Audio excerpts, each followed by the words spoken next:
Can we rise up on our feet as we welcome the Chancellor of Covenant University?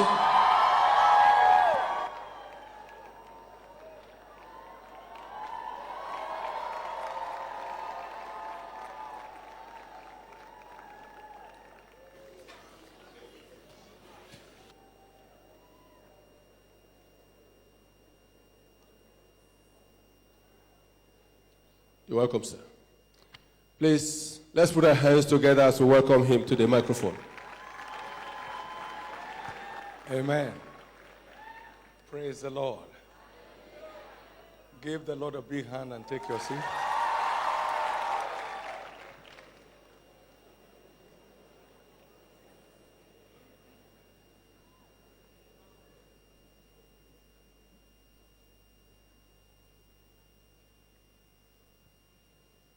Can I congratulate you for having arrived at this point? Amen. To drop these few things with you, I'm out of the country in the next 1 hour. But I will be dropping this thought with you that will be of tremendous help to you. Learning is designed to be a lifelong program.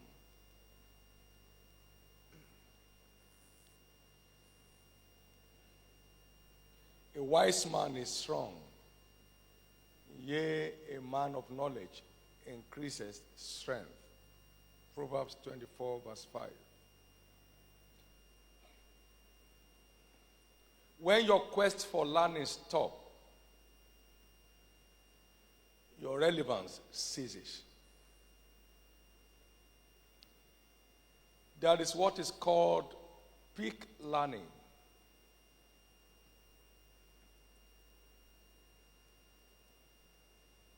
A peak learner is one who has learned how to learn.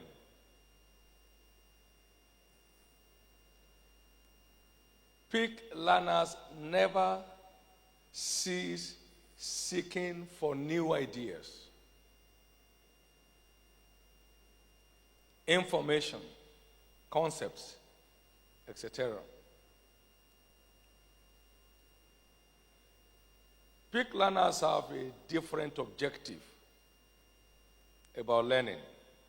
They know they are going for peak performance of the mental powers. To them, learning is not just about going back to school.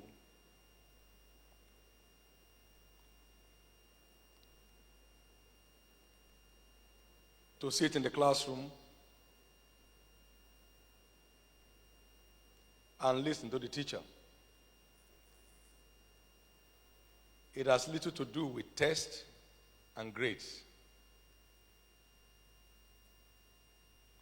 This type of learning springs up from within individuals. It is called self-education and self-improvement studies.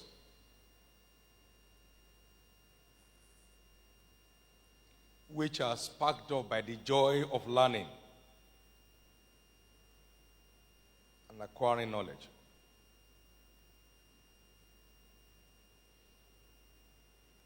Therefore, a sense of graduation must never arise, or you suffer degeneration. T.L. Osborne said, when you stop learning, you start dying. When you stop learning, you start dying. One Jim Rohn said,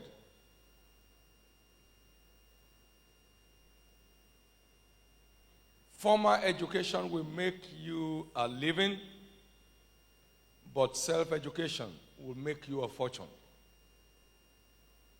Formal education will make you a living, but self-education will make you a fortune.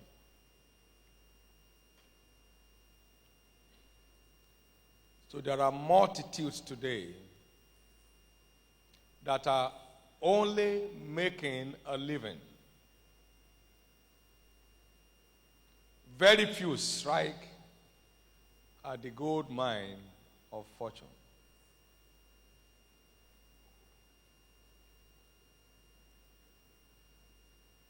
Those who do know shall do exploits. Those who do know their God, put their God in bracket. I was in South Africa some 3 weeks now, and I saw a billboard. Knowledge, the new world currency. Knowledge, the new world currency. So your worth, your overall worth, is a function of your depth of insight about life and about your field. Knowledge, the new world currency.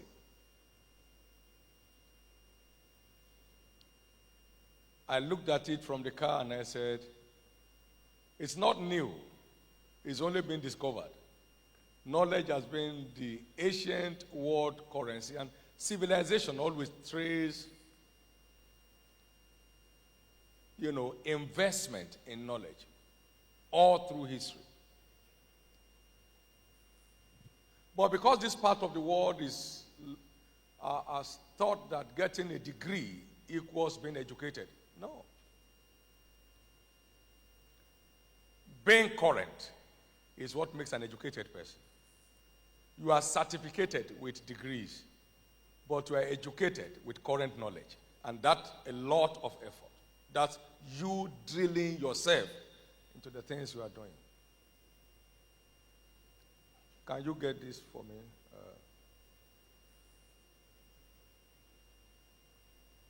Just that. Now, these were my notes for last year. Handwritten. There is no foreign handwriting here. In spite of my schedule, we finished on Sunday. I was up in Abuja for some very important meetings with government people, and then came back yesterday on my way today to Malawi, coming back to be in some other meetings here, and wake up on Sunday morning. He said, but how do you get time to read? Somebody asked me years ago. I said, how do you get time to eat? No busy man will say he has no time to eat. No man with genuine taste for knowledge will lack time to learn. So I read daily, and I write daily. These were last year's notes, and that's why I kept saying, the books that will roll out of my table will be far more in volume than what I end up writing in my lifetime. I've maintained this culture for years, so I can pull out for you my note of 1982, 1984. Now, already typed and, stacked up in discs and all that stuff, so it can be preserved. But I chose to bring this because it's handwritten. This is for last year. Handwritten, so the secretary picks it up one by one to type whatever he wants to type. He has some of them with him now, which are not part of what we have brought. Peak learners are the ones that end up in the top ranks of life. So sit up and understand that what we are going through now is nothing but to help you form a culture that creates a future. To form a culture that creates a future. Thank you. We were going to start Covenant University, and then we wanted something special, something unique, something that would last. So what do? So I took time out, went on the net, plucked out 9 striking, enduring, impactful institutions like Harvard, like Yale, like Columbus, like Princeton, and sat down with them and went through their history, their developmental process, their leadership style, saw the uniqueness of each one. Because if something has lasted 366 years, another one has lasted 1,000 years, it's good to learn from them. All the ones in Nigeria have lasted only 20 years and they have lost relevance. So how do we do it? So spend time, because that's not in Genesis, that's not in Proverbs, that's not in Revelation. It's current knowledge. How do you get what you need to do what you should do at the best? I mean, it takes peak learners to enjoy peak performance. So after all of that, I was equipped, had direction, knew what way to go, was able to design what we needed to do. All that you call founding philosophy, they were my direct words. All that you found motto, they didn't come out of committee meetings. We had the first meeting in November 1999 in starting this university. November 1999. You don't get anything great done carelessly. All of you have a great future, but we need a great deal of investment to get there. My prayer is that this TTG program will initiate you into the peak learners platform so that all through your life you won't approach any venture on common knowledge, common sense. Common sense will end up giving common results.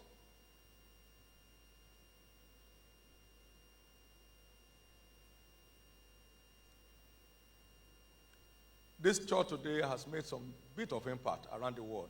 I never stepped a Bible school ground in my life. That's what they call peak learning. The first Bible school class I attended was where I was teaching. Now, the program developed 22 years ago. Is it 23 now? 23 years ago. Is still relevant today and for tomorrow. We have had governors in class. We've had judges in class. We've had generals in class. Everybody taking note profusely. Now, this all came out from the laboratory of learning. So don't go into fashion designing with common sense that you can sew something, then you are a fashion designer. No. Sit down and find out who has made it big in this field. What did they have to do? How did they begin? What were the challenges they met? Then you are well equipped. Otherwise, you become a market woman just selling sachet water by the roadside. You can make an outstanding thing out of any venture, no matter how ordinary it may look like. It depends on the depth of knowledge involved in your pursuit. Don't just go and say you are a barber and then you start barbering. That's not barbering. I mean, anybody, these are all, the equipment are all over the town. What will make it different? We have a barber. I have one of my precious sons here. He's a barber. He has about 40 different salons across Lagos. He barbs today for most of the ambassadors. How did he get there?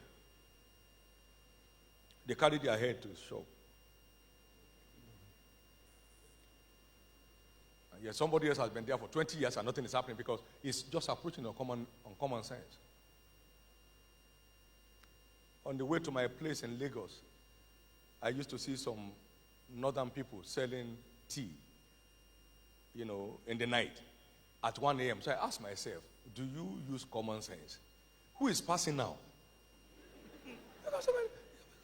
And then you now get up, down home at 3 a.m. You say, you are tired. Tired doing stupid things.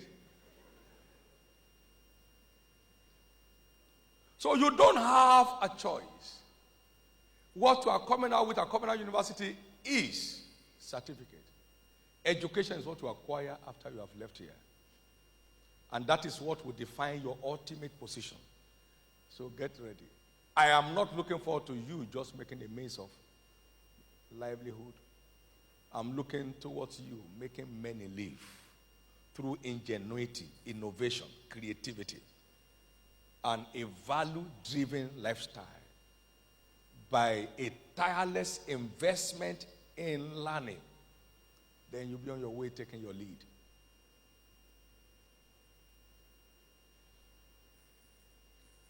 Today I'm privileged to address a number of issues for the nation because I've read a number of things about all the past leaders.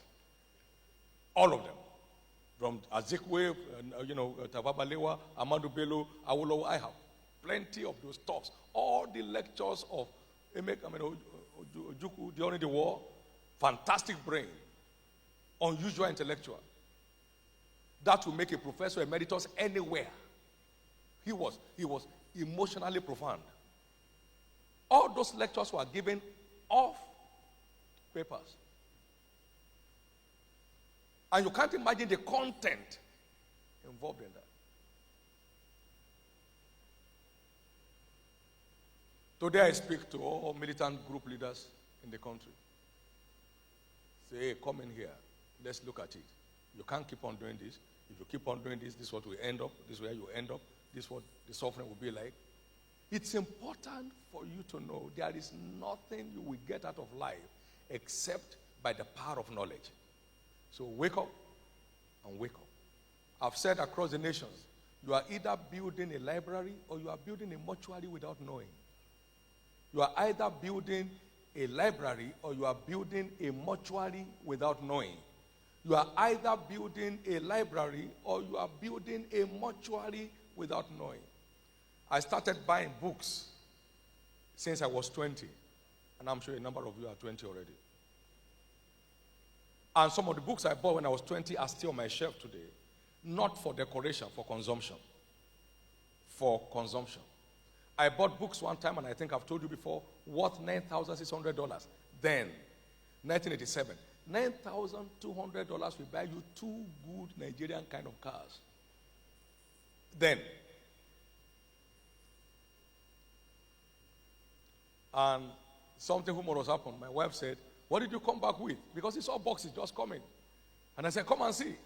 And got her to my library. We had 3 rooms, but one was a library. If you have 20 guests, it doesn't matter.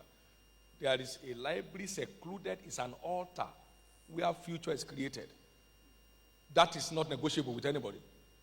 I would rather sleep in the living room than have my library invaded by strangers or visitors. No. And I opened the first box. It was books down top to bottom. Second box, my wife said, no. Any other thing? He said, what else? I said, no, nothing else. That's all else. Then I answered.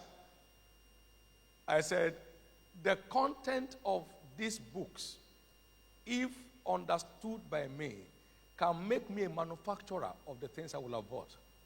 Come and say value for knowledge. That's what will take you to where you are going. I don't care what kind of dress we're wearing and how much it costs. Nobody's interested. Nobody is interested. One day, one of my daughters said, hey, this is gold. One wristwatch. I said, gold? Are you sure? I said, yes. I said, go and sell it because I don't need it. Because I don't know what gold is. I've never seen one.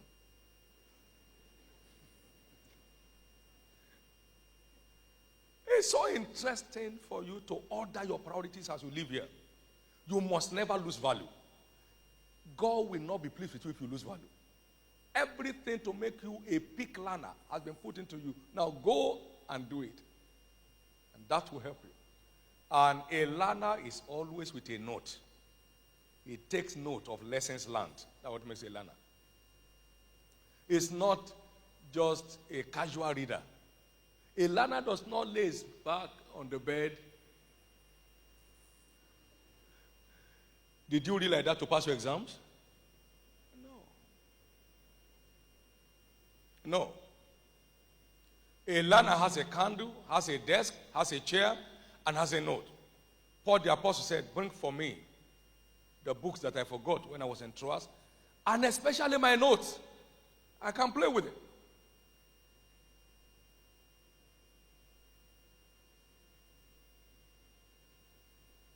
And especially my notes.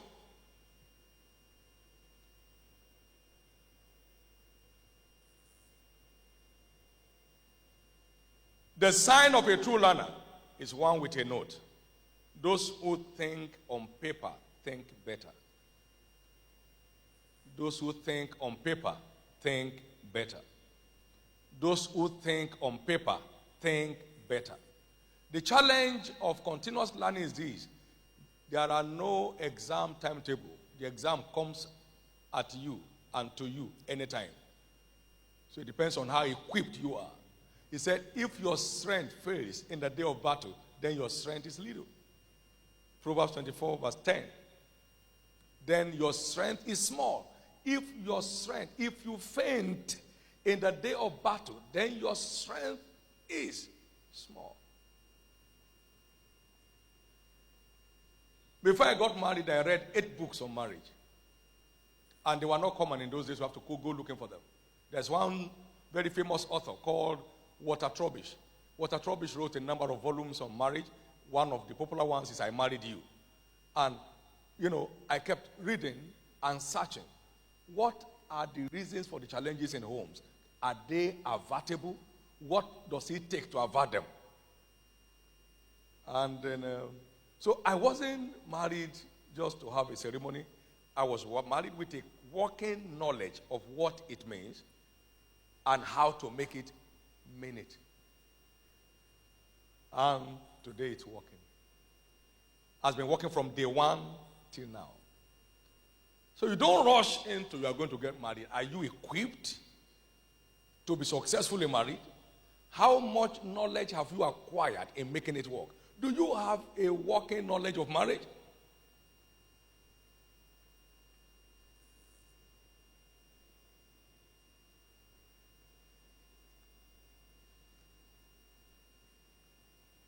My purpose for coming is to let you know what you are going through now is designed to help initiate you into a lifelong learning experience so that life will just keep moving on.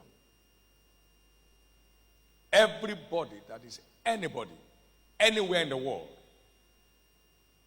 that has sustained being something in his field has been a tireless learner. I walked into Kenneth Hagin's office years ago, and I saw him reading a book, the new release of T.L. Osborne, on his table. And I was dazed. How could Hagin still be reading anybody's book at this stage of global impact and relevance?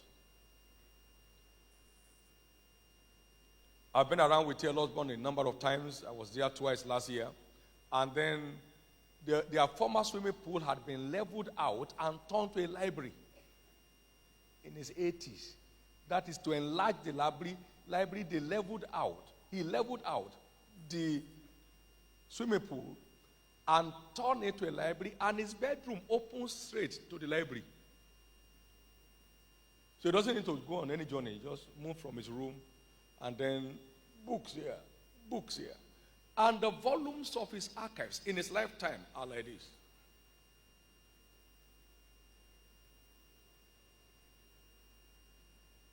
T.L. Osborne learned French at 75.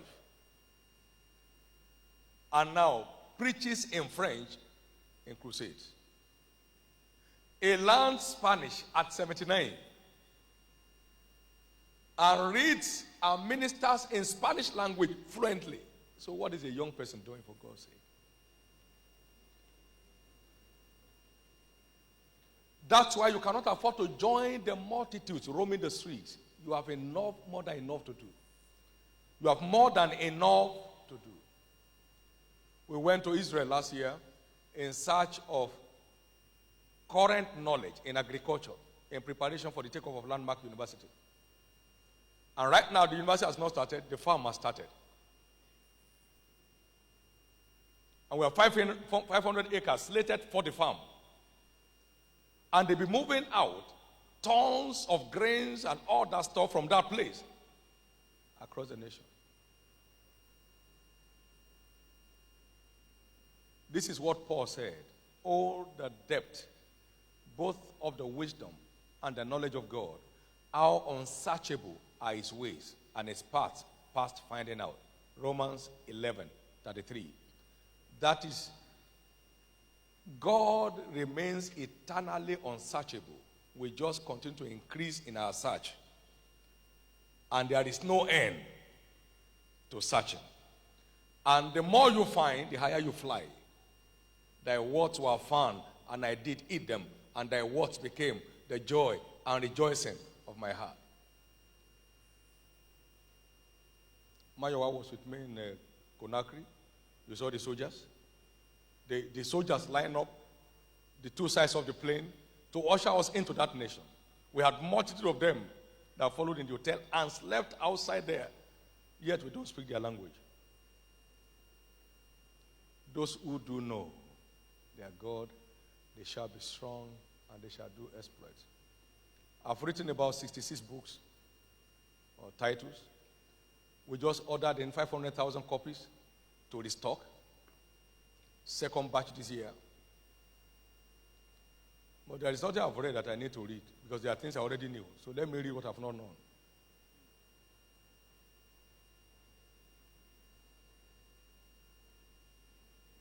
I see you experiencing ultra peak performance by being selflessly committed to the habit and the culture of learning. Don't ever approach any step in your life on common sense.